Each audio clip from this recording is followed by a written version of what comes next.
explains a lot Yeah. about how he speaks. What kind of books did he publish? Medical. When we start, what I'll do is I'll ask you to give me your name and then spell your name for us and included your maiden name. Oh, okay. And then I'll ask you your date of birth and where you were born. Okay. Okay? All right.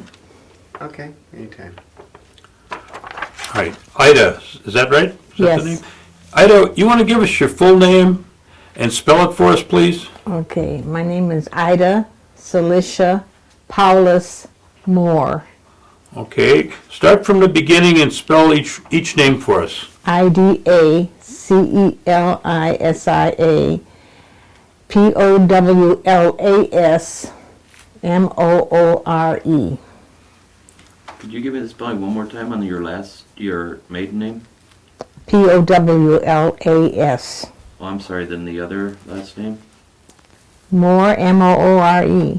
Okay, thank you. Okay. Wasn't he? Ira Hayes was married. Yep. Okay, we are rolling again. Okay, so. I'm rolling. Go ahead. Okay. All right. Your maiden name is Paulus, but it's spelled many different ways, is it not? Yes, yes. Tell us about this, what you understand the spelling.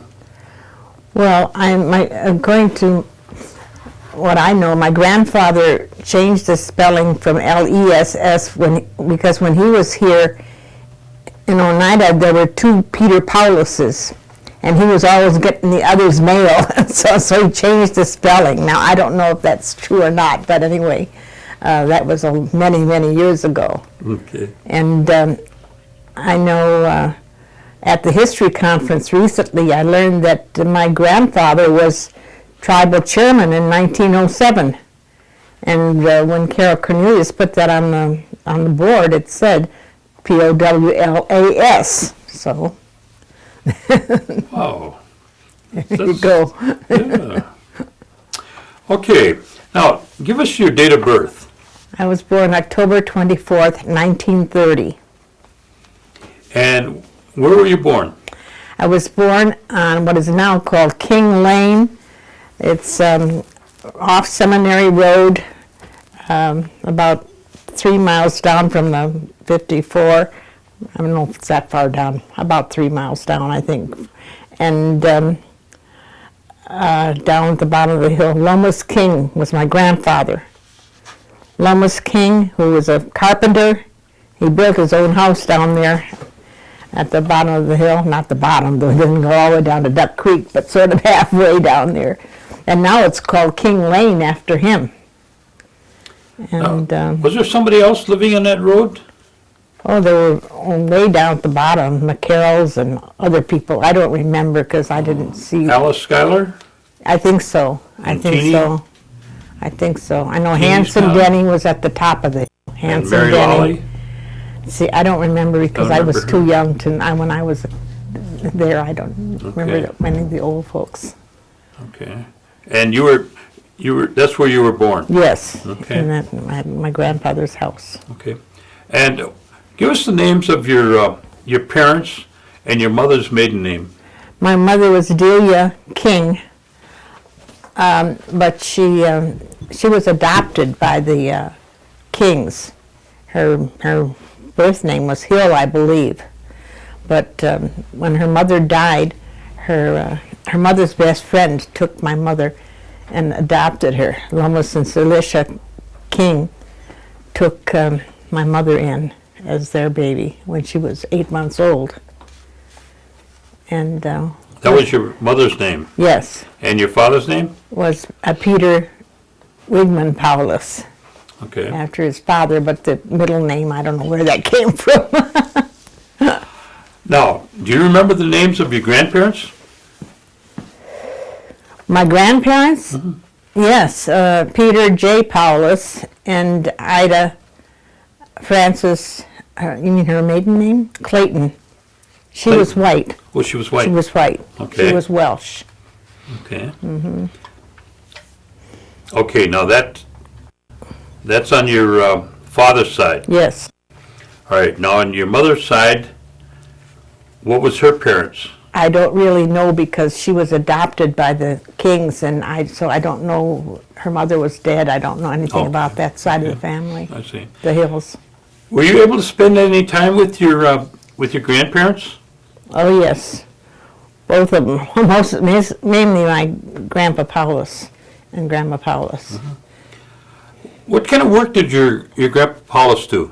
He was an Indian herb medicine man. He made Indian herb medicine and sold it all across in Milwaukee and all around the area here and up and around Shawano and everything. He'd take orders and make medicine and deliver it.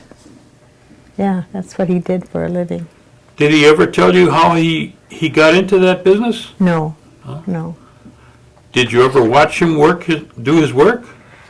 not really. You know, he was crippled. He walked on crutches all the time. He had been injured in I don't know, there was a farming accident or something, so he had a foot cut off. And so he used crutches and a raised shoe. And it was my grandmother who did most of the making of the medicines and so on. But he drove around and they went around and delivered them and did that kind of thing. Was your grandmother from this area? No, she was from Minnesota. Do you know how your grandparents met? Well, she worked at an Indian school as a matron teaching sewing and so on in Wittenberg. And there was a young Oneida boy that, a child, I don't know if a boy or girl, that had TB and she brought him home because he was going to die of TB. And she brought him home to Oneida on the train. And my grandfather met the train, how they met. And I don't know how much later, but they got married real soon. It was. And how many children did your grandparents have? Well, they had 4, but 2 girls died. Then 2 boys lived, my father and my uncle James. We all call him Bubby, but his name was James. James Paulus? Mm-hmm. Okay. Yeah. Now, was your grandfather older than James? My father? I mean, your father older than yes, James? just a year or 2. Just a couple. And the 2 girls, were they younger or older? They were younger, I think. They were younger. And then they passed Okay. away. All right. And where, you're saying they lived down at the bottom of King Lane then? No, that's my Grandpa King. I'm talking about the Pauluses. I don't know Oh, where they Paulus, lived. They okay. lived in Milwaukee most of the time. Your Grandpa Paulus lived in Milwaukee? Yeah. Okay. All right. And it was your Grandpa Paulus that made the medicines? was it? Yes. And did he make them down there then? Yes. Mm-hmm. Oh, I see. Yeah. I see. Okay. And what other kind of work did he do? That's all. That's all, just Yeah. medicine? Yeah, he was, as I say, he was crippled, and he could drive, though. He's like me. I'm going to drive all around with my canes and everything, because... Did he ever tell you how much education he had and where he went to school? He went to Carlisle, I know that. And that's as far as I know, he went to Carlisle. And your mother, your grandmother, she was from Minnesota, you said? Yes, uh-huh. Do you know what her educational background was? Oh, I think she probably went to high school. She served as a matron at Indian schools before, more than one, before she went to Wittenberg and then here. Okay. Yeah. Did your grandfather, did he speak Oneida? Oh, yes. Okay. And you say he lived in Milwaukee. Yes. Now your other grandfather lived in Oneida, the Yes, king. yes. Lois King lived in Lois. Oneida. Now, did you spend time with both your grandparents? Oh, yes. And most of the time, we came up in the summers, almost every summer till I was in high school. We'd come up to King's during the summer to help on the farm, and that kind of, we had a farm, 100 acres down there. And we'd help with the farm work Okay. every summer. Now, what kind of, did he have any livestock on the farm? Just Okay. cows. Just cows? Cows to milk. No horses? Not that I recall. There might have been one horse. I don't know. Okay. And then, how many brothers and sisters did you have? None. You were the only child? I was an only child. However, when my father divorced my mother many years later when I was in college, he got married again. So now I've got 2 half-sisters Oh, okay. and a half-brother. Okay. And who is your stepmother then? She's some lady from Iowa. Oh, she's not Oneida? No. Okay. And who's your stepsisters? There's a Susan and a Rebecca. Okay. Are they still out in Iowa? No, they live in Illinois because my Illinois? dad lived in Illinois. Okay. Now I'm trying to get an idea when your dad and your mother moved. You say they moved down to Milwaukee. Mm-hmm. About what year was that? Do you know? Oh, well, my dad lived in Milwaukee all his life, you know. Well, then from about 1912 on, he grew up in Milwaukee. So, but he always come up here because my grandpa and Lomas King were very good friends. And so that's how my dad and mother met, because he knew my mother. He met my mother when they'd be visiting, and he'd be working on the farm and things like that, I guess. And then when they got married, they lived in Milwaukee. It's not here. And what part of Milwaukee? North side, south side? South side. South side. What they call Bayview, Milwaukee. I see. Bayview area. I see. Now, did you live in a rural neighborhood or a pretty much residential? It's a residential neighborhood, yeah, yeah. My grandpa owned houses there, 2 houses, and he rented one out and the other, and then rented out the apartment down below the one of the one in. Okay. Yeah. And then what kind of work did your dad do? My dad was a mechanic. He started out as a mechanic, an auto mechanic, but this was in Chicago. We moved to Chicago when I was about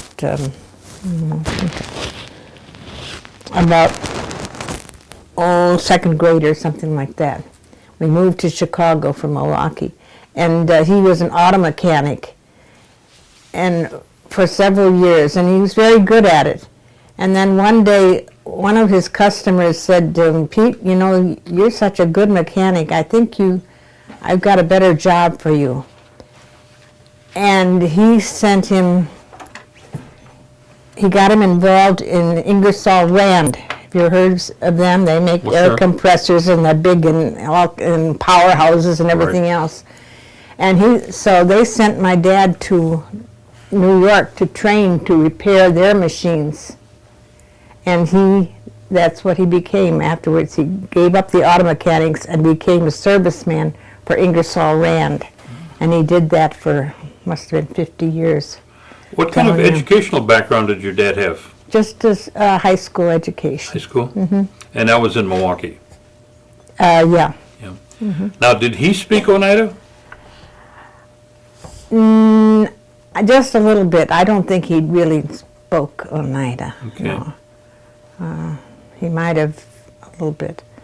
But you know, this is the part that I love. When I was in high school, I took piano lessons and all that, and I had an Uncle Eli Paulus. Eli was Whitney Paulus's son, but I called him Uncle Eli. He wasn't really my uncle, but we called him Uncle Eli. And Eli knew Oneida quite well. So Eli was singing Jatkat to me, you know. Mm-hmm. He said, "Can you make this out on the piano?" So I did, and I wrote it down. And so we'd sing that, and then there was another one, Osaya Nail, I think it was called. Mm-hmm. And so we'd do that, and Eli would sing the words and give me the words, and so I memorized all that. See, I don't know what I'm saying, and I just knew it, you know. And so many years later, when my father was on his deathbed, I went down to visit him in Illinois, and he was very, very sick. And I went into the room alone with him, and I sang Jatkat. I even forgot the tune. It had been so long, so I sang it to the tune of Amazing Grace, and it works. I sang Jatkat to Amazing Grace, Yeah. and he could hardly talk. He said, "You know, Ida, you're the best darn daughter I ever had." I got the biggest kick out of that. I didn't tell his other daughters that, but I got a kick out of it because that singing Oneida to him.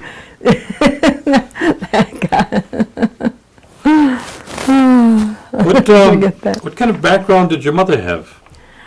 I don't know if she graduated high school or not. I don't think so. And where did she go? One of the Catholic schools here in Oneida. In Oneida? Was it St. Joseph? St. Joseph. Okay. Mm-hmm. And when she finished school, what did she do then? Was she married then? No. She got married when she was 21.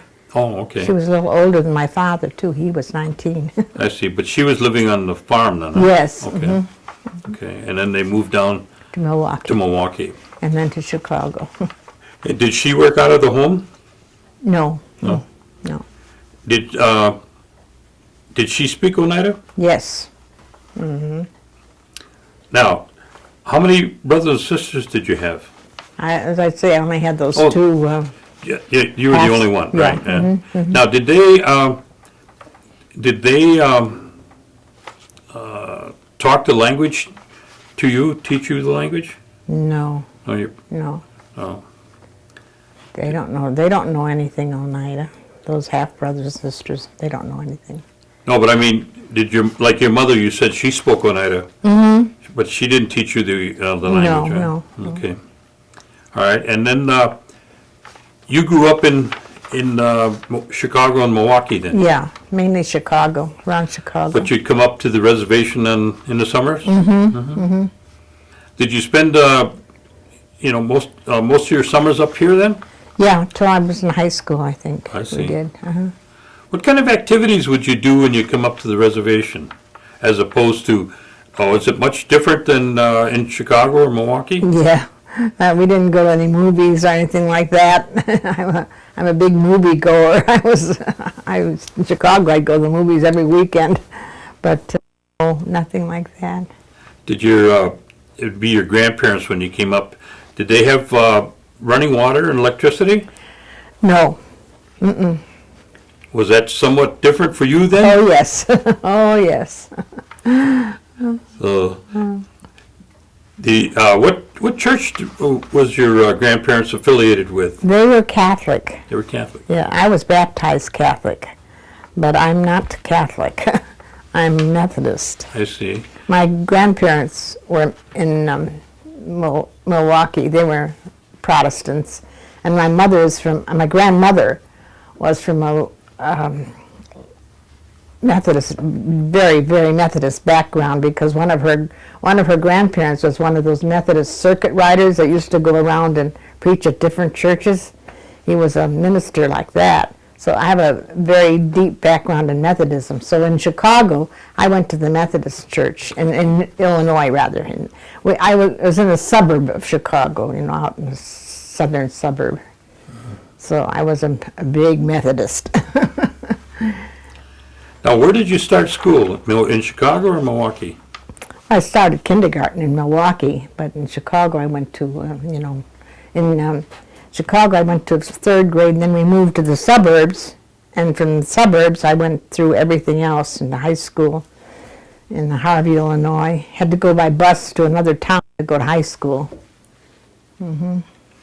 Now, when, being that you lived, with your grandfather, your folks and your grandfather in Milwaukee, did he have medicines that he would give to the family when they got sick?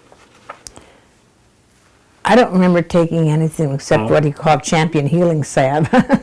I don't remember if we took see. anything, no. So you weren't able to learn any kind of the making of the No, medicines or no, anything like that, no, huh? No, I was about to say, my grandmother did all that, and it went with her, I guess.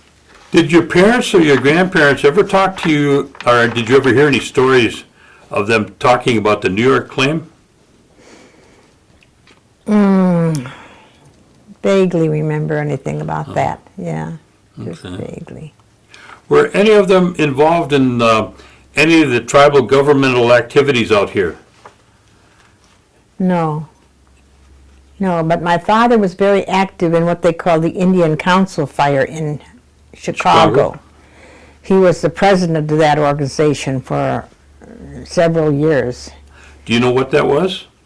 The Indian Council Fire, it was a group of Indians from all over the Midwest that met once a month, and they had coffee and they had business meetings and entertainment and that kind of thing. Yeah. Did they have, at that time, did they have powwows also? I don't recall that. No, I don't think so. Okay. They probably do now, but I don't think Yeah. so then. I don't recall them in, having powwows in any kind of literature I've seen. Yeah.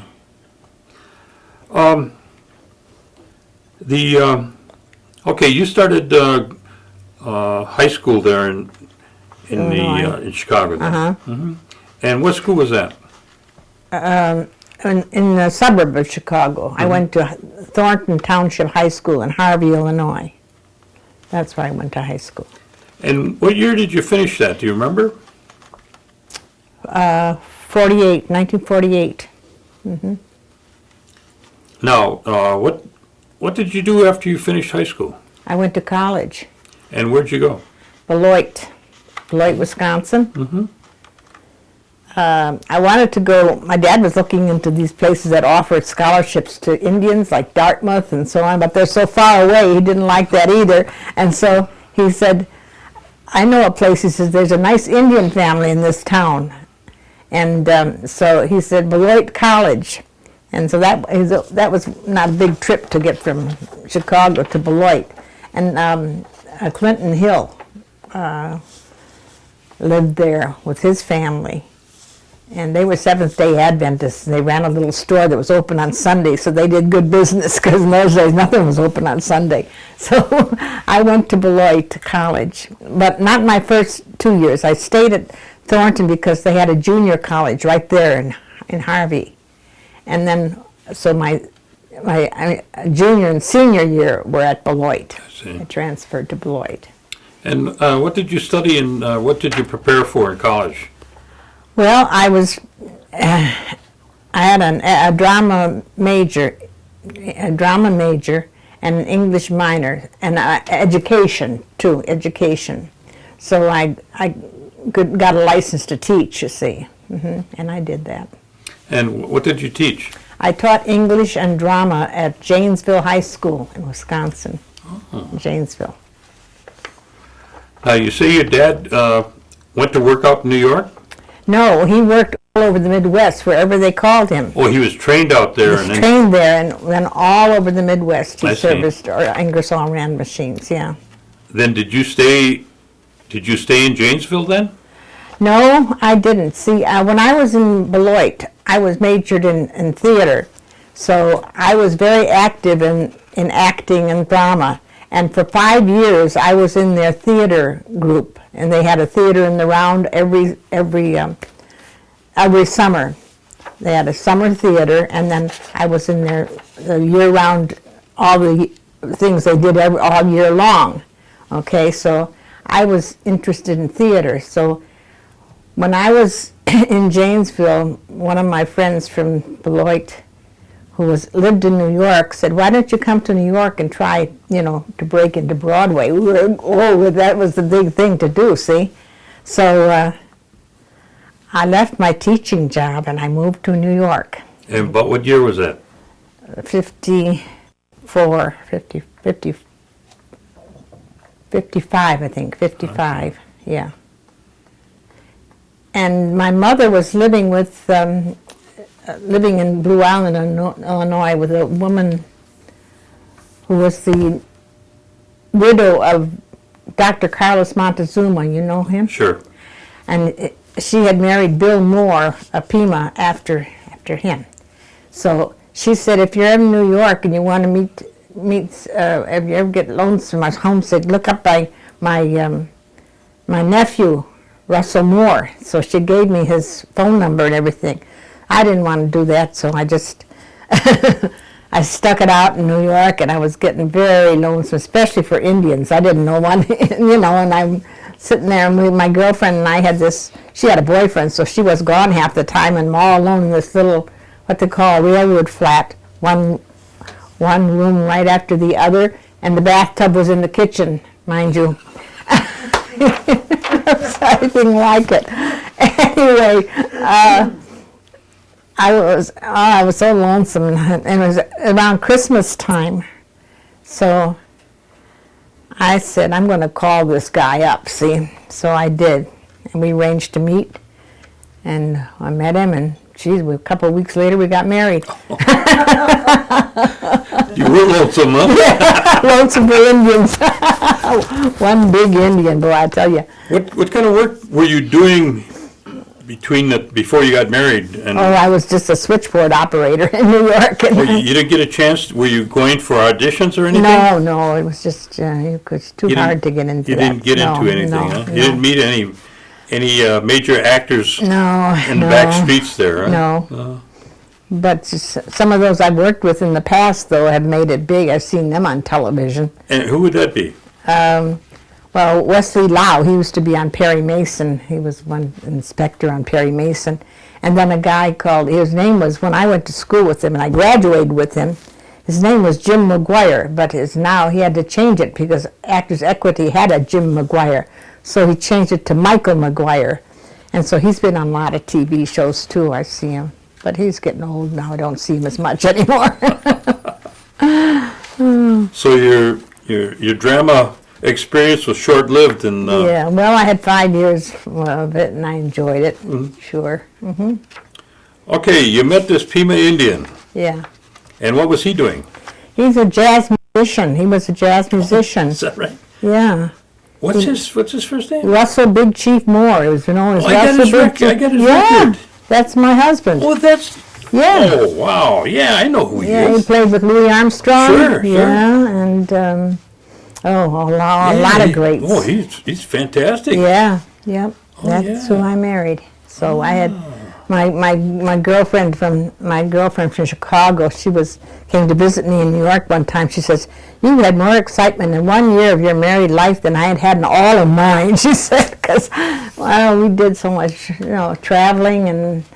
That's what I say. He traveled all over. Yeah, but he worked with Lester Lannon, who is a big society orchestra leader, and so he would go on a job across the country and fly back the next day, and so he was flying. I didn't do the traveling, no. Except if they went someplace and stayed a month, and I could go. Well, where were some of the major places that you went that you were, that you enjoyed? Well, Las Vegas one time for a month, and then a friend of mine and I went to this Lester Lannon band went to play for the wedding of Princess Diana and Charles.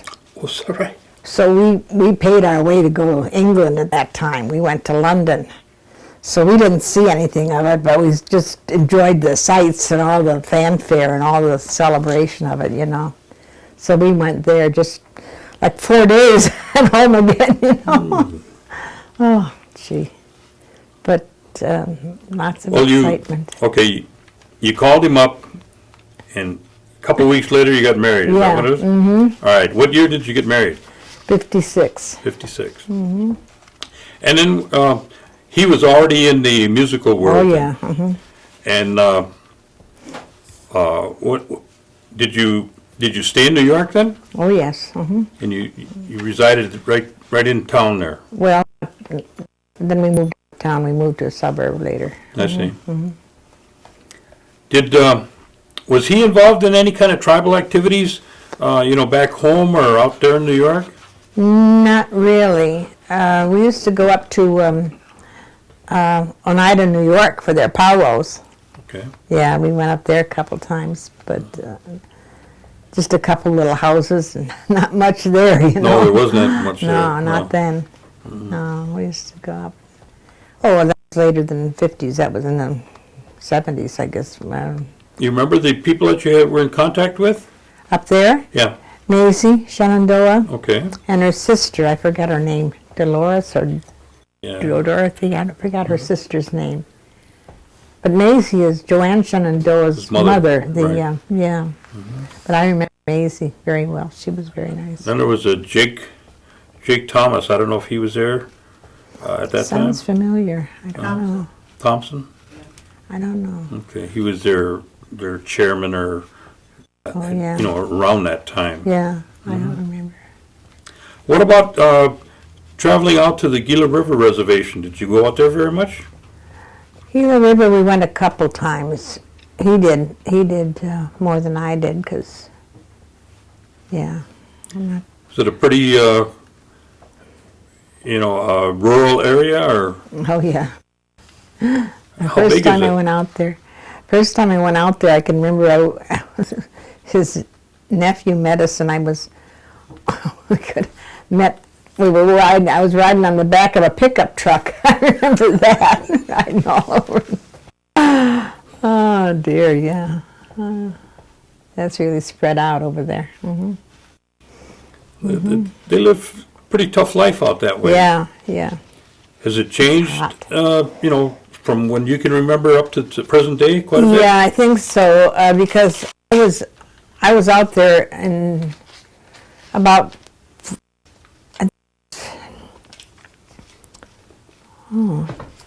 about 3 years ago, 3 or 4 years ago.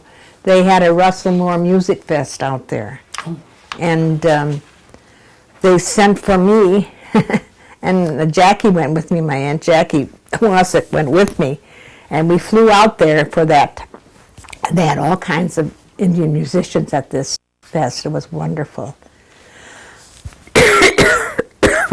Excuse me. And they showed me around. They have a casino now. Yeah, a big casino. And they even have a fish farm. Did you ever hear such a thing? A fish farm. Yeah, there's quite a few of them. That's and Gila River, which is dried up river, I guess. But I know they have a powwow in honor of Ira Hayes. yeah, I think that's every year they have.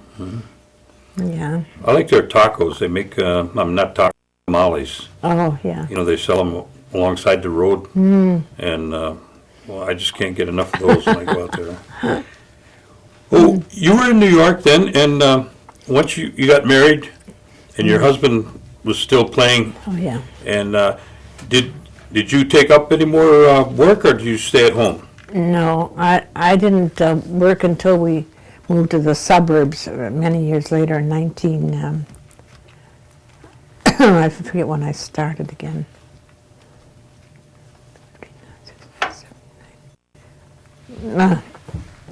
I don't know, but I decided to go back to teaching. Okay. And when I went we lived in Rockland County, which is up around West Point, just below West Point area, on that side of the Hudson River. And when I wanted to go back to teaching, I wanted to teach high school again, but they said, oh, we don't have any place in high school, but we're elementary school, so they put me in first grade. And you can imagine after teaching high school, they put me in first grade, and I taught that first grade for 2 years, and then I asked the superintendent, can I please be moved up? Because, I'm tired of tying shoelaces. I shouldn't tell him that, but that's what it is. So he says, he did move me up to 5th grade, and I loved it. Oh, I loved teaching 5th grade. So I taught 5th grade for 18 years. Now, did you have any children? Well, we adopted them from Arizona. And they were handled through an agency that was the first to handle interstate adoptions of Indian children. But unfortunately, they turned out to be what FAE kids. They were, you know what I mean by that? Fetal alcohol effect. Oh, okay. They were fine until they got to be teenagers, and after that, forget it. Terrible. So I don't have contract with the boy anymore at all, and the girl is around here, but I got guardianship of her children, and so I raised her children from the age of when the boy was 12, and the girl is now in foster care, but the boy took her into his home, so she's with him, and she's going to be 18 soon, and he's in the Army. He's 24, and he was in Afghanistan for 9 months. So he's married and has a baby girl, so I'm great-grandma. And see, it's like they're my kids, especially the boy, because Sure. he stayed with me since he was 12. And he calls me Mama. He doesn't call me Grandma. He calls me Mama. Because when he was a baby, I used to sing, Mama's going to buy you a mockingbird, you know, hush little baby, don't say a word, Mama's going. He's always called me Mama. Did any of the kids pick up the musical No, no. part from your husband? No. No? no. When did you move back here? Well, I had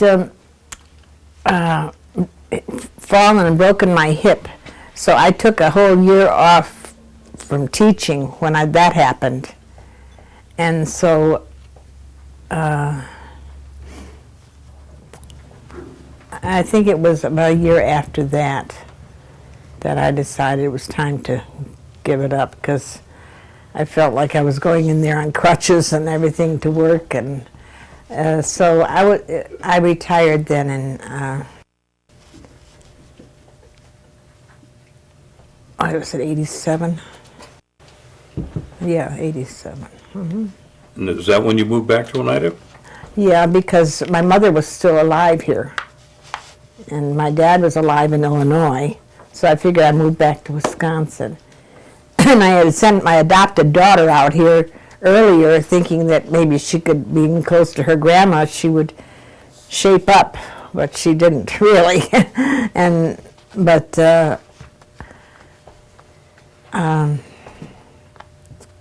Anyway, I moved back here because of my mother was still alive here, and I wanted to. So I lived in De Pere. Ever since I've been retired, I've lived all around De Pere, here and there and everywhere, all around De Pere. And that's where you're living now? No, I'm in Oneida now. Oh, you're right here, right Yeah. here. Where do you live now? Standing Stone Drive, Oh, okay. right over there. Yeah. Oh, Best place to live. Oh, that's wonderful. you like that, huh? Oh, it's great. I lived in De Pere, and every time when I first moved back, my mother and I got an apartment in De Pere. We shared a place. Then when she wanted to move back to Oneida, I got a smaller place in De Pere. Then I got the kids, so I had to get another place. And then when I got the kids, I bought a house because I wanted, so they wouldn't have to be people banging on the ceilings because the kids were making noise, you know. So I bought a house. And so then I finally, when they up and out, and when the boy reached 21, I sold the house and moved back to an apartment. So I've been moving all around, and a couple times the Oneidas moved me. And one of the guys at Oneida Senior Services said, "Tell Ida not to move till after I retire." He said, "Don't move again till I retire." And I said, "I'm here now. I'm not going to move till I go out feet first." I see. Now, you've been back here a few years now. Mm-hmm. And have you had the opportunity to take advantage of some of the programs here in Oneida? Oh, yes, especially, medically, I've used a lot of, Like the health center and oh, yeah, oh, yes. And what about the use of the casino? Do you get a chance to use that at all? I don't do that. I Yeah. play bingo, though. I You play play bingo? a lot, Ah, too well, much. That's right next to the casino. Yeah, I don't I don't do slot machines. I see, I see. You just lose your money a little slower is what you're Yeah, saying. right. Well, what do you think, what's your opinion of the casino and the bingo operation and its effect on the tribe? What do you see?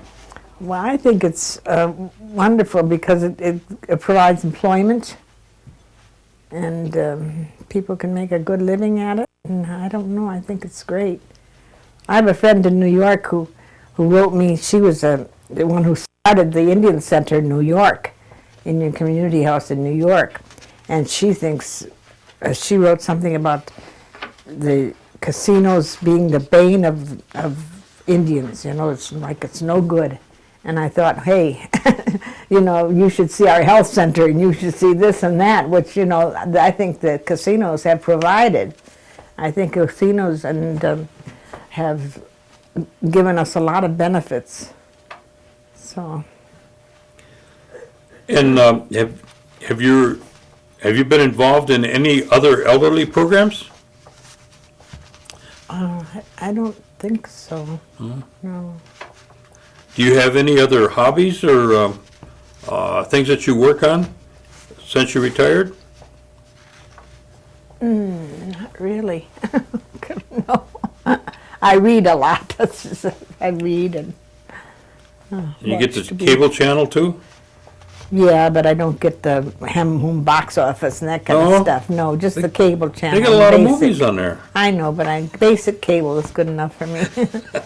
I used to go to the movies a lot when I had my grandson when he was little and growing up. I took him to the movies every weekend, but I haven't seen a movie since, gosh, I can't remember when. What about the per capita payment? What's your opinion of that? I'm satisfied with it. I don't know what to say about that. It's helpful then. Yeah, sure. Okay. Now, in your worldly travels, was going to see Princess Diane, was that one of the most memorable? Yes, yes. Yeah. I didn't see them. I Yes, just was but- there in London, yes. That was Yes. one of the most memorable trips. Huh? Yeah. Was there a number two? No, I haven't been to, around the world at all. That's the only time I went out of the country was then. Okay. No, that's it. Okay. Well, is there anything else that you want to share with us that I neglected to ask you? No, I don't think so. I'm just about covered everything. If I bring my my record and in the album, I get you to sign that for me? Oh, me? Why would I sign it? Well, it was your husband's. I'd say Mrs. Russell Moore. Sure. Okay, sure. What happened with your husband? Oh, your husband. Can you tell us what? Oh, he was diabetic. You know, the Pimas are the most diabetic tribe of all Indians. Yeah, they They get are the highest rate, right? Yeah, and he was diabetic even when I met him, and so one day he was coming home from a job, and he started walking up the stairs, and he fell back down the stairs, and he said, "I can't feel my legs," Then I had called an ambulance for him, and he went to the hospital. He was in the hospital a long time, and then he was in like a sanitarium for months and months and months. And I'd go see him a couple times a week, And, it was so that he was in there for about 7 months. And then in early in December, he said to me, "Play me some Christmas carols."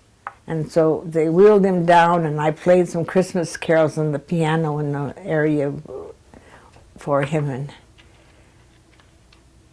like he sort of thought he wouldn't see Christmas, that's what he thought, and he didn't. Because when I saw him the next, he whispered to me, "I want to die, I want to die." And he did, shortly after. So. He had quite a reputation in terms of being a musician. Yes, yes, Yeah. he did. Yeah, when he was with Armstrong years ago, he was the only non-black man in the band. Yeah, that's the story I heard. Great, great big band, and some guys went up to him and said, "How come you're in this band with all these niggers?" And he said, "Meet me backstage and I'll tell you." Well, when they got backstage, he started slugging them out. and he says, because they called all these niggers. So that word went back to Harlem, New York. The next day, they all knew it. And everybody went, wherever we went in Harlem, we could always go to Harlem. Everybody would, "Hey, Big Chief, hey, Big Chief," because of that situation. Zudi Singleton, a black drummer, came to our house. He says, it was all over Harlem the next day, what Big Chief did.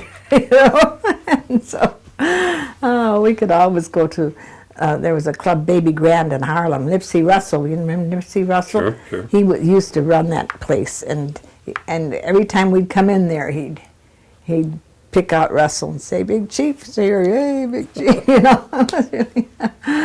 Oh, we had some good times. Some good days, right? Yeah. And Well, I really appreciate you coming down and sharing these stories with us. And I didn't know that you were his wife. you didn't? No. Well, Oh.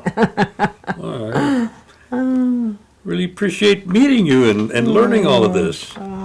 So I want to thank you for coming and you're welcome.